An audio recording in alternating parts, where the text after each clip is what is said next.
ಜಗ್ಗೇಶ್ ಅವರು ಗಿಲ್ಲಿ ಅವರಿಗೆ ಸನ್ಮಾನ ಮಾಡಿದ್ದಾರೆ. ಎಲ್ಲರಿಗೂ ಗಿರ್ಮಿ ಕನ್ನಡ ಟಿವಿ ಯೂಟ್ಯೂಬ್ ಚಾನಲ್ಗೆ ಸ್ವಾಗತ ಅಂತ ಹೇಳ್ತೀವಿ. ಶುರು ಮಾಡೋಕ್ಕಿಂತ ಮೊದಲು ಯಾರೆಲ್ಲ ನಮ್ಮ ಯೂಟ್ಯೂಬ್ ಚಾನಲ್ ಬಂದು ನೋಡ್ತಿದ್ರಿ ಅವರನ್ನು ಸಬ್ಸ್ಕ್ರೈಬ್ ಮಾಡ್ಕೊಳ್ಳಿ, ಮತ್ತೆ ಪಕ್ಕದಲ್ಲಿರೋ ಬೆಲ್ ಐಕಾನ್ ಪ್ರೆಸ್ ಮಾಡಿ. ಗಿಲ್ಲಿ ನಟ ಅವರು ಬಿಗ್ ಬಾಸ್ ವಿನ್ ಆಗಿದ್ದಾರೆ. ಸೀಸನ್ 12ರಲ್ಲಿ ಅವರು ಅತ್ಯಧಿಕ ವೋಟ್ಗಳಿಂದ ಅಂತರದಲ್ಲಿ ಗೆಲುವು ಕಂಡರು. ಅವರನ್ನು ಅನೇಕ ರಾಜಕಾರಣಿಗಳು ಕರೆದು ಸನ್ಮಾನ ಮಾಡಿದ್ದಾರೆ. ಜಗ್ಗೇಶ್ ಅವರು ಗಿಲ್ಲಿ ನಟ ಮನೆಗೆ ಕರೆದು ಸನ್ಮಾನ ಮಾಡಿದ್ದಾರೆ. ಸಾಲು ಓದಿಸಿ ಹೂಗುಚ್ಛ ನೀಡಿದ್ದಾರೆ. ಮೇರು ಕಲಾವಿದ ಜಗ್ಗೇಶ್ ಅವರಿಂದ ಈ ಗೌರವ ಸಿಕ್ಕಿದ್ದು ಗಿಲ್ಲಿ ಅವರಿಗೆ ಖುಷಿಯಾಗಿದೆ. ಈ ಗೌರವ ಸ್ವೀಕರಿಸುವಾಗ ಜಗ್ಗೇಶ್ ಹೇಳಿದ ಮಾತು ಕೂಡ ಸಾಬೀತಾಗಿದೆ.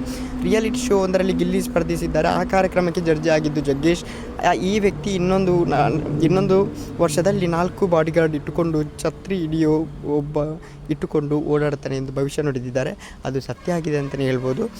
ಈ ಭವಿಷ್ಯ ನಿಜವಾಗಿದೆ. ಗಿಲ್ಲಿ ಹೋದಲ್ಲಿ ಬಂದಲ್ಲಿ ಪೊಲೀಸರು ಸುತ್ತುವರಿದಿದ್ದಾರೆ ಅಂತ ಹೇಳ್ಬೋದು. ಒಳ್ಳೆಯ ಮೆಚ್ಚುಗೆಯನ್ನು ಪಡೆದಿದ್ದಾರೆ. ಓಕೆ ಗೈಸ್, ಮುಂದಿನ ಲವ್ ಯು ಸೊ ಮಚ್.